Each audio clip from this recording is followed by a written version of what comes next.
পরিবেশের ভারসাম্য রক্ষা ও বজ্রপাতের হাত থেকে রক্ষা পেতে গত ৬ বছরে রাস্তার ধারে তালের চারা রোপণ করে চলেছেন ফরিদপুর সরকারি বালিকা বিদ্যালয়ের শিক্ষক মোহাম্মদ নুরুল ইসলাম।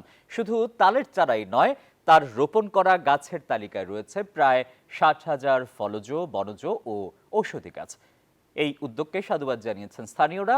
এই কাজে সহযোগিতার আশ্বাস দিয়েছে জেলা বন বিভাগ। খায়রুজ্জামান সোহাগের তথ্য এবং ছবিতে দেখুন বিস্তারিত। এক হাতে বীজ, অন্য হাতে শাবল। শাবলের আঘাতে ধরনী ছিন্ন করে বীজ রোপণ করে প্রকৃতিতে সঞ্চার করবেন নতুন প্রাণ। পেশায় শিক্ষক এই বৃক্ষপ্রেমী ফরিদপুর সরকারি বালিকা বিদ্যালয়ের শিক্ষক নুরুল ইসলাম।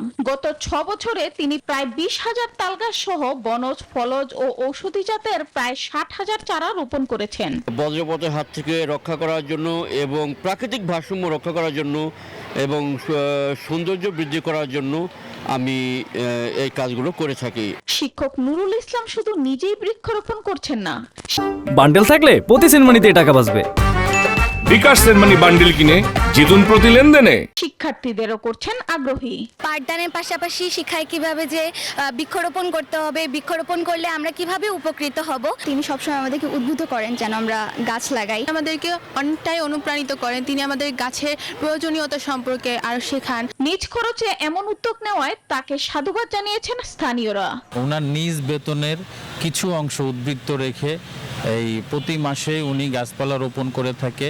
উনি যে তাল গাছগুলো রোপণ করেছেন তাতে ফরিদপুর শহর একটা সময় বজ্রপাত থেকে রক্ষা পাবে ইনশাআল্লাহ, আশা করি। তার এই কাজে সহযোগিতা নিয়ে পাশে থাকার আশ্বাস দিয়েছে বন বিভাগ। আমরা সামাজিক বন বিভাগের পক্ষ থেকে ওনাকে কারিগরি সহযোগিতা থেকে শুরু করে সার্বিক সহযোগিতা প্রদান করব।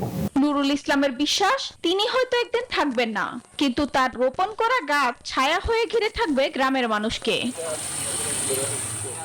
Desk report, news 24।